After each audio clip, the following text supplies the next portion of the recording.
औज़ुबिल्लाहिमिनश्शैतानिर्रजीम बिस्मिल्लाहिर्रहमानिर्रहीम। तमाम तारीफ़ें उस परवरदिगार आलम के लिए है जो आलमीन का पालने वाला है। दुरूद व सलाम हो मोहम्मद व आले मोहम्मद अलैहिस्सलातु वस्सलाम पर। नाज़रीन इकराम अस्सलामु अलैकुम व रहमतुल्लाह। प्रोग्राम अज़ादारी और हमारी ज़िम्मेदारियाँ, आप सभी का इस्तक़बाल करते हैं। 3 एपिसोड हम आप तक पहुँचा चुके हैं। ये हमारा आज का चौथा एपिसोड और अहम तरीन बातें इंशाअल्लाह पहुँचेंगी आप तक। पिछले एपिसोड में गुफ्तगू मुंतज़मीन के सिलसिले से जो मजलिस अज़ा बर्पा करते हैं और इंतज़ाम करते हैं, तो उनके सिलसिले से उनकी ज़िम्मेदारियाँ बात हुई थी।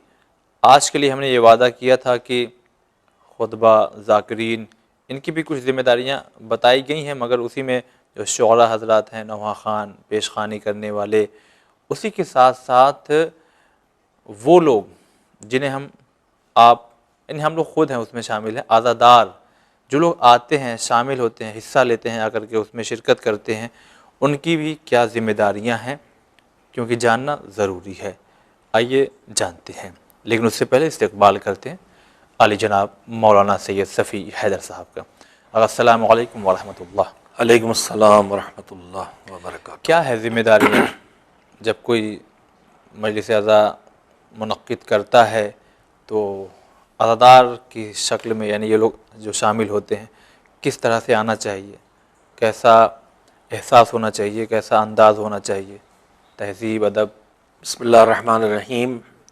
ज़ाहिर है कि जब हम इस बात को अच्छी तरह जानते हैं कि आज़ादारी परवरदिगार आलम की बेहतरीन इबादतों में से एक इबादत है, बेशक इस्लाह नफ्स, इस्लाह माशरा का ज़रिया, दुनिया और आखिरत दोनों जगह कामयाबी का ज़रिया, दीन की तक़वियत का ज़रिया, दीन की हिफाजत का ज़रिया, अगली नस्लों की तरबियत का ज़रिया, दीन समझने, समझाने, पहुँचाने का ज़रिया, क्या कुछ आज़ादारी का फैज़ नहीं है। शायद हम उन सब कुछ चीज़ों को समेट के सोच भी नहीं सकते हैं जी। तो उसी एतबार से उसका एहतमाम भी होगा, ज़िम्मेदारियाँ बढ़ जाएंगी हम सब की। मेज़बान की ज़िम्मेदारी, उसके साथ जो आज़ादारी के अराकीन हैं, एक मेज़बान है, दूसरी तरफ ज़ाकिरीन है। ज़ाकिर वो भी है जो, जैसे हम ज़ाकिर कह रहे हैं, जो मिंबर पर बैठ के गुफ्तगू करता है, मजलिस पढ़ता है जिसे हम कहते हैं। ज़ाकिर वो भी है जो अशआर के ज़रिए जी तज़किरा ज़िक्र कर रहा है मासूमीन का, और दीन की बातें कर रहा है, और पैगाम करबला पहुँचा रहा है, रुला रहा है। ज़ाकिर वो भी है जो नवा ख़ान कहलाता है, साहिब बयास कहलाता है, जिसे अंजुमन कहा जाता है, वो भी ज़िक्र कर रहे हैं। तो ये सब ज़ाकिर हैं। जी। हमारी ज़बान में अलग अलग लफ्ज़ इनके लिए आए हैं, लेकिन इन सब को याद रखना चाहिए कि हम यहाँ ज़िक्र करने आए हैं, ज़िक्र हुसैन, और ज़िक्र हुसैन के ज़रिए ज़िक्र परवरदिगार आलम और मासूमीन का ज़िक्र, दीन का ज़िक्र याद दिलाने आए हैं, याद करने आए हैं और याद दिलाने आए हैं। अब इसमें मैंने किसी दिन गुफ्तगू में कहा था कि हमारे छठे इमाम हज़रत जाफ़र सादिक़ अलैहिस्सलाम ने फरमाया है, इन मजालिस का मकसद भी बता दिया है कि इन मजालिस का मकसद इहयाए अम्र अइम्मा होना चाहिए। अइम्मा की बातों को ज़िंदा किया जाए, भूलने न पाए लोग। ज़िंदा करने का मतलब भी हम भूलते हैं, याद नहीं रह जाता है। सही बात। भूलें तो याद दिलाया जाए। कुरान मजीद में मोमिनीन की जो सिफ़तें बयान की गई हैं, साहिबान ईमान की, उनमें एक अच्छी सिफ़त उनकी ये बयान की गई है, वज़क्किर फ़इन्न ज़िक्रा तनफ़उल मोमिनीन। अच्छी बातें याद दिलाइए, इनसे अच्छी बातें कीजिए, इन्हें नसीहत कीजिए। इसलिए अच्छी बातों को याद दिलाना, नसीहत करना, किसी पर उसका असर पड़े न पड़े, लेकिन मोमिनीन को उसका फ़ायदा ज़रूर होता है। और हम सब महसूस करते हैं कि अय्याम अज़ा जब आते हैं तो हमारे अंदर ईमानी ज़िंदगी दोबारा बिल्कुल वैसे दमक उठती है, भबक उठती है, जैसे सब गर्मियों में जब रेगिस्तान और ज़मीनें सूख जाती हैं, फिर बारिश होती है, जैसे सब्ज़ा उगता है। जी हाँ। वैसे जज्बा खैर, एक दूसरे के लिए मोहब्बत, ईसार, ये सारी चीज़ें हमारे अंदर जाग उठती हैं, पैदा हो जाती हैं। हमारा ईमान जो हाइबरनेट हो गया है वो फिर से ज़िंदा हो जाता है। जी हाँ। जज्बे अमल बेदार हो जाता है। ये सब आज़ादारी के वो हैं फ्यूज़ हैं, जितना ज़्यादा हम एहतमाम कर सकेंगे उसके उस तरह से अंजाम देने का जिस तरह करना चाहिए ज़िम्मेदारी, उतने ही ज़्यादा नताइज दुनिया और आखिरत के हमें मिलेंगे। मजमूई तौर पर ज़िम्मेदारी यही है कि उनकी याद करके दीन की हिफाजत की जाए। इसमें सामीन का हिस्सा इन माना में सबसे बड़ा है कि मेज़बान जो इंतखाब करेगा, चाहे वो ज़ाकिर का इंतखाब करे, चाहे वो शायर का इंतखाब करे, चाहे वो अंजुमन का इंतखाब करे, जी, इतना मजबूत हो अगर कि बस पेश नज़र ये रहे कि अल्लाह किससे खुश होगा तो अल्हम्दुलिल्लाह। लेकिन अगर हम सब इतने मजबूत नहीं हैं, अगर अपने सारे कामों में सिर्फ अल्लाह की रज़ा को पेश नज़र नहीं रखते, हमारा बेटा काहे में खुश है, बीवी काहे में खुश है, पड़ोस काहे में खुश है, दोस्त अहबाब काहे में खुश है, हमारे फ़ैसलों में ज़्यादातर ये हल्का शामिल होता है। अगरचे मोमिन को ये सब देखना चाहिए, इन सब को हमें खुश रखना है, इनके साथ ज़िंदगी बसर करना है, लेकिन वहाँ तक जहाँ तक अल्लाह की रज़ा से ये न टकराए। तो मोमिन को इतना मजबूत होना चाहिए कि ये फ़िक्र न करे कि लोग क्या कहेंगे, ये फ़िक्र करे कि मालिक हमसे इस जो हम कर रहे हैं इस पर राज़ी है कि नहीं। जी, लेकिन चूँकि हम सब इतने मजबूत नहीं हैं, लिहाजा एक दूसरे का तामुन हमें करना पड़ेगा नेकियों पर। तामुनु अलल बिर्रि व तक़वा, एक दूसरे का नेकियों पर और तक़वे पर तामुन करो, साथ दो। अज़ादारी अच्छी से अच्छी हो, इसमें मोमिनीन एक दूसरे का तामुन करेंगे। उसमें सामीन का तामुन क्या है? सामीन अगर किसी ख़ास तरह की गुफ्तगू और शायरी को और ख़िताबत को पसंद करते हैं, महदूद कर देते हैं, तो फिर मेज़बान और सब मेज़बान होगा कि उसी तरह के लोगों को बुलाया जाए जिससे हमारी मजलिस जो हम बोलचाल है कि कामयाब हो जाए। हमारे यहाँ मजलिस कामयाब होने का एक मेयार बना हुआ, कामयाब मजलिस वो कहलाती है इसमें मजमा ज़्यादा हो, जिसमें मजलिस के दरमियान वाह सुभान अल्लाह नारे खूब लगे हों, वो कामयाब मजलिस कहलाती है। उस मजलिस में कहीं से कोई अक़ीदे की कोई मजबूत बात जहनों तक पहुँची, कोई तारीख़ पहुँची, कोई सीरत पहुँची, कोई अखलाक की बात पहुँची, कोई हुक्म खुदा पहुँचा, किसी में जज्बे अमल पैदा हुआ, किसी के अक़ीदे को मजबूती मिली, है कोई मेयार हमारे यहाँ नहीं है। बहुत कामयाब मजलिस हुई। मजलिस शैतान को भगाने के लिए, बेदीनी भगाने के लिए, ज़िद्दियत से दूर होने के लिए, हुसैनियत पैदा करने के लिए, छतें उड़ाने से उसका ताल्लुक़ नहीं है। सही। तो सामीन अपनी पसंद का बोझ जब डालेंगे तो मेज़बान भी फिर पैर उसके सबात कदम में लग़ज़िश आएगी, ख़तीब और ज़ाकिर और शायर सब के ख़िताब सबात कदम में लग़ज़िश आएगी। सबसे बड़ी ज़िम्मेदारी आखिर में जाके सब की बनती है, अज़ादार की बनती है। जी, अज़ादार ध्यान देगा तो बाकी ज़िम्मेदार भी अपनी ज़िम्मेदारियों को ठीक से अदा करेंगे। इस सिलसिले में कहना चाहूँगा कि दीन सीखने के जो ज़रिए हैं, दीन असल में तो कुरान में है और अहले बैत अलैहिस्सलाम की सीरत व किरदार और इरशादात में, जिसे हम हदीस कहते हैं। सीरत और उनके कलिमात, उनके इरशादात, उनके खुतबात, उनकी दुआएं, दीन इन्हीं में है। कुरान और अहले बैत से दीन को मिलना है और पैगम्बर ने कहा भी इन दोनों से वाबस्ता रहना है। हम सब सीधे कुरान और अहले बैत तक गए हैं, लेकिन उसको सब कुछ समझ सकें सलाहियत नहीं है। तो अब समझने के लिए वो चाहिए जो उससे समझ के हमें समझाएं। जी। तो दीन जो हम तक पहुँचा है वो कैसे पहुँचा है? हम जितना भी दीन जानते हैं, मैं भी मदरसे को किनारे रखे देता हूँ कि मैंने मदरसे में तालीम हासिल की, दो हर्फ सीखे हैं।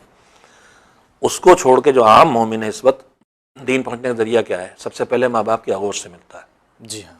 फिर माहौल से मिलता है, मस्जिद से मिलता है, मजलिस से मिलता है, इमाम बारगाह से मिलता है, मदरसे से बुज़ुर्ग सिखाते थे। ये सारी चीज़ें थीं। महल्ले के मौलाना, महल्ले के बुज़ुर्ग, ख़ानदान के बुज़ुर्ग, यही थे ज़रिया दीन सिखाने का। सही बात। आज ज़रा तज्ज़िया करें कि इनमें से कौन कौन से ज़रिए बचे हैं। माँ बाप के पास वक्त नहीं है कि वो बच्चों को दीन सिखाएं। सीखने का वक्त नहीं है, सिखाने का वक्त कहाँ से आएगा? जी। उसके बाद माँ बाप के बाद घर वाले, ख़ानदान वाले। तो जब माँ बाप को फुर्सत नहीं, दूसरों को फुर्सत नहीं। अब बच्चे बुज़ुर्ग एक तो वैसे ख़त्म होते चले जा रहे हैं, जो खुद दीन को समझे हुए थे, दीन समझा सकते थे। सही बात।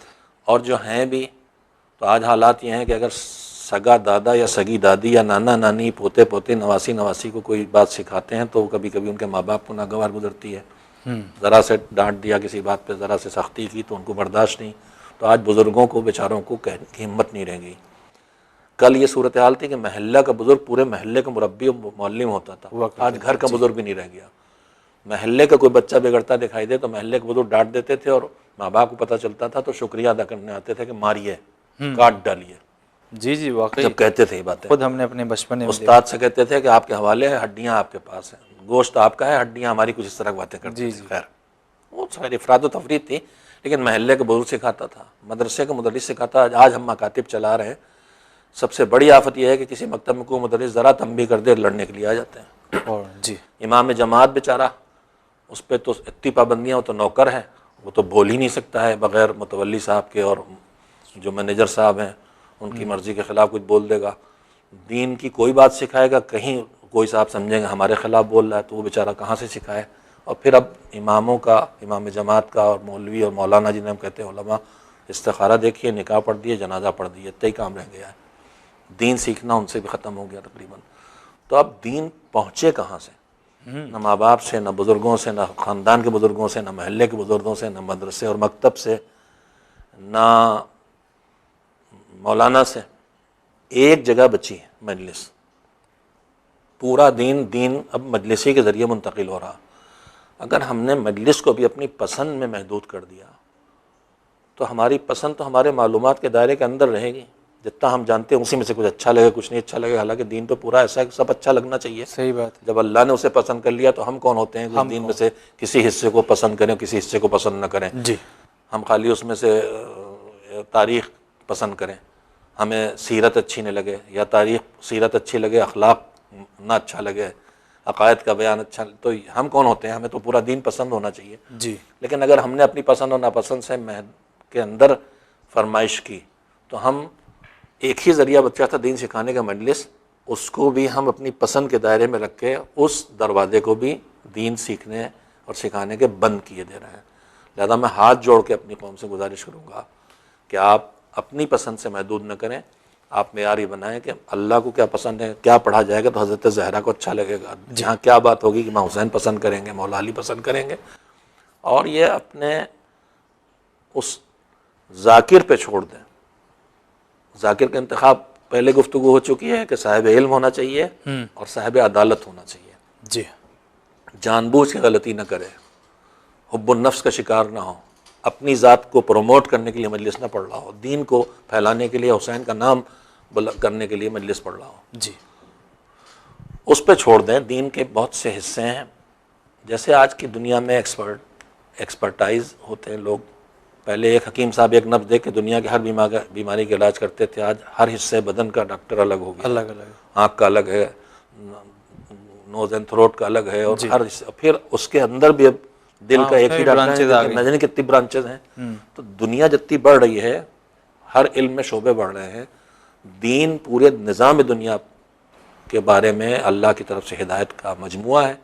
लिहाजा इसमें एक आदमी हर चीज़ का एक्सपर्ट नहीं हो सकता।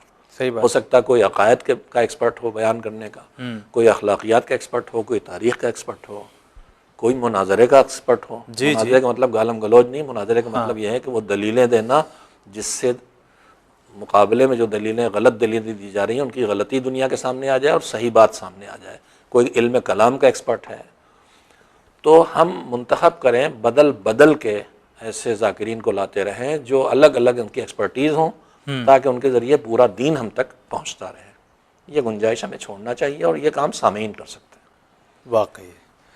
चलिए, बहुत शुक्रिया अदा करते हैं। नाज़रीन, अहम बातें आप तक पहुँच रही हैं, इस पर अमल करना बहुत ज़रूरी है। एक बात अक्सर बुज़ुर्ग हजरात कहा करते हैं और शायद हम महसूस करते हैं कि आपके भी कहीं न कहीं जहन के किसी गोशे में ये बात पड़ी होगी कि पहले आज़ादारी में जो रौनकें रहा करती थी, अब वो चीज़ नहीं दिखाई देती। तो क्या कहेंगे आप? क्योंकि आप अच्छी खासी उम्र का हिस्सा गुजार चुके हैं और खुदा से दुआ है कि अल्लाह आपको सलामत रखे, हमारे दरमियान रहें आप। तो इस पर आपका क्या नज़रिया है? देखिए, मजहबी कामों की रौनक उसकी रूहानियत और मानवियत से होती है, उसके ज़ाहिरी डेकोरेशन से नहीं होती। हो सकता है कि ज़ाहिरी तौर पर सब कुछ बहुत ठीक ठाक हो, लेकिन लगे कि कुछ कम है। ये जो कुछ कम है लगता है, ये उसकी मानवियत और रूहानियत की कमी होती है। फिर वही कहूँगा कि हमारे बुज़ुर्ग, उनमें दिखावा नहीं था, मुकाबले बाजी नहीं थी, खुलूस ही खुलूस था। अपने हाथों से सब कर रहे हैं, जान दे रहे हैं। ज़मींदार जिन्होंने सारी ज़िंदगी अपने हाथों से एक गिलास पानी नहीं पिया, जी जी, मगर मजलिस में जूतियाँ सीधी कर रहे हैं, दरवाजे पे हाथ जोड़े खड़े हैं। अल्लाह। तो वो जो खुलूस था, आज भी हैं हमारे बुजुर्ग, हैं कहीं कहीं बहुत बड़े अफसरान, अल्हम्दुलिल्लाह कौम खाली नहीं हो गई है, नहीं नहीं, बड़े अफसर हैं, आईएएस हैं, हाथ जोड़े पूरी हुकूमत उनके सामने खड़ी रहती है, लेकिन मजलिस में जब वो खड़े होते हैं लगता है इनसे अदना, इनसे कमतर कोई नहीं है। कोई नहीं। तो जहाँ ये सब खुलूस होता है वहाँ फिर रौनक भी होती है, वहाँ सब अच्छा भी लगता है। तो जहाँ दिखावा जो है इस वक्त सबसे बड़ी आफत है। मैं बार बार कह रहा हूँ, लोगों को बुरा लगेगा। आज हमारी मजलिसें माज़अल्लाह अपने वजूद का इजहार का जरिया बन के, मैं लफ्ज़ नहीं बोलना चाहता, सियासी लीडर बुलाए जा रहे हैं, हुक्काम बुलाए जा रहे हैं, अपने ताल्लुकात का मुजाहरा मजलिस के जरिए कराए। आजकल 40वें होते हैं, बाप का गम माँ का गम दिखाई देने के बजाय लगता है जैसे एक मौका मिल गया है कि हम अपने ताल्लुकात और अपने इक़्तिदार और अपने पैसे का कैसे मुजाहरा करके कौम में दाग बिठा दें। तो फिर खुलूस नहीं है तो कहाँ से उसमें रौनक आएगी? रौनक दे रहे हैं, रौनक नहीं आएगी। नाज़रीन महसूस कर सकते हैं, आप खुद गौर व फिक्र कीजिए, वाकई वो अमल हमें करना है जिससे अल्लाह और उसके रसूल खुश हो जाएं। अभी दरमियान गुफ्तगू आपने ये बात कही कि फरमाइश से वाकई बड़ी दुश्वारियाँ हो रही हैं, क्योंकि अक्सर ये होता है कि ज़रा खैबर सुना दीजिएगा हुजूर, आज हमारा तो दिल ये चाह रहा है ज़रा खंदक सुना दीजिएगा। तो मजलिस में कहीं क्या अपना दिल हम शामिल कर सकते हैं अपने नफ्स के मुतमईन के लिए? दिल कहीं काम मजलिस है, मवद्दत का अमली मुजाहरा मजलिस है, लेकिन अपनी ख्वाहिश को उसमें शामिल नहीं कर सकते, अपनी चाहत को नहीं शामिल करना हमें। हम उनके ग़ुलाम हैं जिनके लिए अल्लाह ने सनद दी, वमा तशाऊना इल्ला यशा अल्लाह, तुम तो वही चाहते हो जो अल्लाह चाहता है। तो हमारी चाहत उनसे, उनकी चाहत से मिली रहना चाहिए जिनकी चाहत अल्लाह की मशीयत से मिली हुई। जी जी, उनकी चाहत वो है जो अल्लाह की मशीयत है, लिहाजा हमारी चाहत होना चाहिए जो उनकी चाहत है। ये बात सही है। अक्सर लोग कहते हैं बहुत दिन हो गए मौलाना खैबर सुने हुए, ज़रा खैबर सुनाइए। तो ये जुमला जो है ये सीखने के लिए फरमाइश नहीं हो रही है, जानने के लिए फरमाइश नहीं हो रही है, यानी अपनी मौजू नहीं दिया। तसल्ली के लिए फरमाइश हो रही है। ये फरमाइश है, ये मौजू जो दिया जाए, जो हम लोग गुफ्तगू कर रहे थे किसी दिन कि मौजू देना चाहिए वहाँ के हालात की ज़रूरियात के तहत, वो एक अलग बात है। वो अलग यहाँ आप ज़रा तौहीद पे मजलिस पढ़ दिए, इमामत पे पढ़ दिए, विलायत पे पढ़ दिए, इस्मत पे पढ़ दिए, वो एक मौजू है। सही बात। और हमारे अकायद का हिस्सा है, और अकायद पर पढ़ा जाना चाहिए और ज़्यादा पढ़ा जाना चाहिए। अकायद की कमज़ोरी है जो अमली ज़िंदगी में मसाइल पैदा हैं। जी, अकायद मजबूत होंगे, अमली ज़िंदगी में इनहराफ घटता चला जाएगा, बहुत कम हो जाएगा। ये अकायद की कमज़ोरी है। आज हम अपने बारे में खुशफहमी का शिकार है। मेरा ये लफ्ज़ बहुत लोगों को बुरा लगेगा, साहब अक़ीदे में हम बहुत मजबूत हैं। अक़ीदे मजबूत होते तो अमल में कमज़ोर होते ही ना। उसूल दीन और फ़ुरूए दीन, जड़ें और शाखें, जड़ मजबूत हों तो शाख न निकले, हो ही नहीं वाला, नहीं हो ही नहीं सकता। शाखें नहीं, इसका मतलब जड़ कमज़ोर है।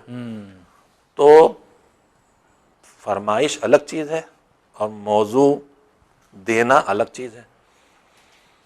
एक और बात यही पे कहना चाहता हूँ, हम जो ज़ाकिरीन हैं, खुतबा हैं, मिंबरों पे जाते हैं, मिंबर पर जाते वक्त मौलाना ज़रा इस पे पढ़ दीजिएगा। हाँ भाई वो इंसान है, सही बात, उसको मौका दीजिए, पहले से बाखबर कीजिए, वो सोचे, फ़िक्र करे, मुताला करे। हमारे तमाम असातिज़ा हौज़ा इल्मिया में, मदारिस में एक रस्म है कि जिस किताब को 10 साल 20 साल से भी पढ़ा रहे हैं, बग़ैर मुताले के नहीं पढ़ाते। आज मुझे ये हिस्सा पढ़ाना है तो मुताला करके आते हैं असातिज़ा। जी, मैं असातिज़ा के पास पढ़ा हूँ जिन्होंने पढ़ा है, मैंने, जिन्होंने कहा कि आज नहीं पढ़ाएंगे, क्यों? हम मुताला नहीं कर सके। तो एक सब्जेक्ट पर जिसे मुसलसल पढ़ा रहा है, महदूद शागिर्द हैं जिनकी इल्मी सतह सब की एक है जी, वहाँ तो मुताले के बगैर वो तैयार नहीं पढ़ाने पे। और हम मजलिस जहाँ 5 साल के बच्चे से लेके 2 साल के बच्चे से लेके और 90 साल तक के बुज़ुर्ग हर सतह फ़िक्री और इल्मी के बैठे हुए हैं, उनके दरमियान दीन की बातें करना है कि सब तक पहुँच सकें। तो वहाँ हमें मौका दिया जाना चाहिए सोचने का, हमें मौका दिया जाना चाहिए मुताले का, ताकि मुताला करके सोच समझ के आएँ, बोलें, ताकि वो गलतियाँ ना हों जो इस वक्त हो रही हैं। एक सवाल आपकी बातों के ज़रिए हमारे जहन में पैदा हुआ है, कहीं कोई नाज़रीन उसको गलत वे में ना लेके जाए। दूसरा एपिसोड था तकरीबन जिसमें ये बात आई थी कि जुलूस, आपने ये बात कही थी अपने अंदाज में, जिसको मैं, अब चूँकि जाहिर सी बात है जो चीज़ें अक्सर इंसान भूल जाता है, ज़रूर बताएं जी, वो अक्सर इंसान भूल जाता है, तो मैं भी वो अंदाज़, वो जुमला आपको भूल गया। मफ़हूम ये था कि आपने कहा था जो जुलूस रोड पे लोग निकालते हैं, तो जुलूस के बारे में आपने जो कहा था कहीं नाजरीन उसको गलत वे में ना ले जाएं। बिल्कुल अच्छा किया आपने। जी। मैंने जो भी कहा था मुझे भी वो अल्फाज तो याद नहीं है, लेकिन मकसूद ये है, मैं ये नहीं कह रहा हूँ हरगिज़ के जुलूस न निकलें। इबादत की दो किस्में हैं, एक इनफरादी इबादत है और एक इज्तिमाई इबादत है। इनफरादी इबादत इंसान की अपनी ज़ात के लिए होती है, इज्तिमाई इबादत मुआशरे के लिए होती है। और आप देखेंगे तो जहाँ जहाँ इज्तिमाई इबादत हैं उनका अजर बढ़ा दिया अल्लाह ने, अकेले नमाज का और जमात से नमाज का फासला कर दिया। इज्तिमाई इबादत में भी कुछ इज्तिमाई चीज़ें वो हैं जो बड़ी आसानी से हो जाती हैं, छोटे छोटे से टुकड़ों पे मुश्तमिल होती हैं, जैसे पंजगाना नमाज की जमात है। लेकिन अल्लाह फिर उसको और आगे बढ़ाता है। जुमे की नमाज तो अब हदें लगा देता है कि दूसरी नमाज जुमा एक फरसख के अंदर 3 मील के अंदर नहीं हो सकती, 3 किलोमीटर के अंदर नहीं हो सकती। तो लोग कहते हैं कि साहब ये जुमे में क्यों रुकावट पैदा कर देगी, मज़हब अहले बैत में महरूम करते हैं। महरूमियत नहीं है, दूसरे अल्लाह की हिकमतें हैं। वो एक वक़ार को का मुज़ाहरा करवाना चाहता है कि हम एक वक़ार भी मिल्लत का सामने आए। जुमे में एक इज्तिमा होगा, ईद में नमाज़ों में मुस्तहब है कि पूरी बस्ती के लोग एक साथ जमा होकर शहर या गांव या कस्बे से बाहर जाके नमाज़ पढ़ें। अब एक बड़ा इज्तिमा हो गया, महल्ले की मस्जिद का इज्तिमा, एक छोटा इज्तिमा, उससे बड़ा इज्तिमा जुमे का, उससे बड़ा इज्तिमा सही बात ईद का, फिर का आलम इस्लाम का पूरा इज्तिमा हज में हाँ एक जगह करवा दिया, पूरे मुसलमान एक जगह जमा, लाखों लोग जमा हो रहे हैं। इसी तरह से अगर गौर करें ज़ियारत की ताकीद है, सारे मासूमीन ज़ियारत में सवाब है, उसमें बिलखुसूस सैयदुश्शुहदा की ज़ियारत की ताकीद है, उसमें खुस अलग अलग दिनों में अरफ़े के दिन ताकीद है, आशूरे में ताकीद है, और तारीख़ों में 15 शाबान में ज़ियारत सैयदुश्शुहदा बहुत ताकीद है। लेकिन 40 के दिन की ज़ियारत की जितनी ताकीद है उसे अलामत मोमिन में शामिल कर जी दिया। जी हाँ हाँ। क्यों? ताकि उस दिन पूरा आलम तशय्यो एक जगह दिखाई दे। और जब से इराक़ में आज़ादी हुई है आप देख रहे हैं कि आलम तशय्यो का विकार सामने आ रहा है। सही हज से कई गुना बड़ा मजमा वहाँ होता है, बग़ैर किसी हादसे के, बग़ैर किसी बदनज़मी के। तो ये एहतमाम है परवरदिगार की तरफ से। कोई कोई चीज़ अल्लाह की तरफ से इस तरह की है कि जिस उसमें कसरत उसकी कीमत को गिरा सकती है। मेरे कहने का मकसद ये था कि महल्ले महल्ले, गली गली, कूचे कूचे 4 बच्चे एक कलम एक तादिया लिए हुए या हुसैन करते हर वक्त गुजरेंगे तो जुलूस की अजमत ख़त्म हो जाएगी, उठाने वालों की निगाह में भी और देखने वालों की निगाह में भी। मेरी गुजारिश ये थी कि हम इस तरह के जुलूस को एक इज्तिमाई शक्ल दें, बड़ी तादाद एक साथ शामिल हो, इस तरह से अरेंज किया जाए। आशूर का दिन है, 40 का दिन है और मुनासिबात हैं 1-2 अय्याम अज़म में, तो उसका फ़ायदा ये होगा कि हमारा एक वक़ार कौम दुनिया के सामने आएगा और इसका तक़द्दुस और क़दासत भी बरकरार रहेगी। लेकिन अगर इसे हमने बहुत फैलाया तो क़दासत चली जाएगी, फिर हर गली हर कूचे में हर वक्त निकलेगा तो लोग एहतराम छोड़ देंगे, अरे ये तो हर वक्त आया ही करते हैं। लेकिन अगर साल में 2-4 बार ही ऐसा होगा तो दूसरे भी एहतराम करेंगे कि इनका मजहबी मामला है जी और इसके इनका हक बनता है, जी हाँ, इसका एहतराम किया जाए। तो मेरी गुजारिश सिर्फ यह है कि कसरत जिस तरह से इस वक्त हो रही है उससे ख़ुद हमारी निगाहों में भी, हमारे बचपन में हमें याद है जुलूस निकलते थे, क्या एहतमाम होता था। अलम मुबारक को अगर कहीं रखना है तो कहाँ रखना है, कैसे रखना है, वहाँ चौकी रखी जा रही है, जो लोग ठीक समझते उस तरह करते थे, उसकी तहारत हो रही क्या। अब जब कसरत हुई तो इन सब चीज़ों को मेंटेन करना मुश्किल हो गया है। तो मेरी गुजारिश सिर्फ ये थी कि इस सूरत हाल से जो क़दासत जा रही है उसको, और जो कसरत होगी तो दूसरों को जो हर वक्त हर जगह हर कदम पे ज़हमत होगी तो फिर वो आपकी इज़्ज़त व एहतराम ख़त्म हो जाएगी। तो नाज़रीन, इन तमाम बातों पे गौर व फिक्र करने की ज़रूरत है। और अगला जो एपिसोड होगा वो इस सीरीज़ का आखिरी एपिसोड होगा। कुछ और भी अहम बातें हैं जिनका हमारे और आपके लिए जानना बहुत ज़रूरी है, तो अगला एपिसोड भी देखना ना भूलिएगा। फ़िलहाल आप देखते रहिए चैनल विन। खुदा हाफिज़।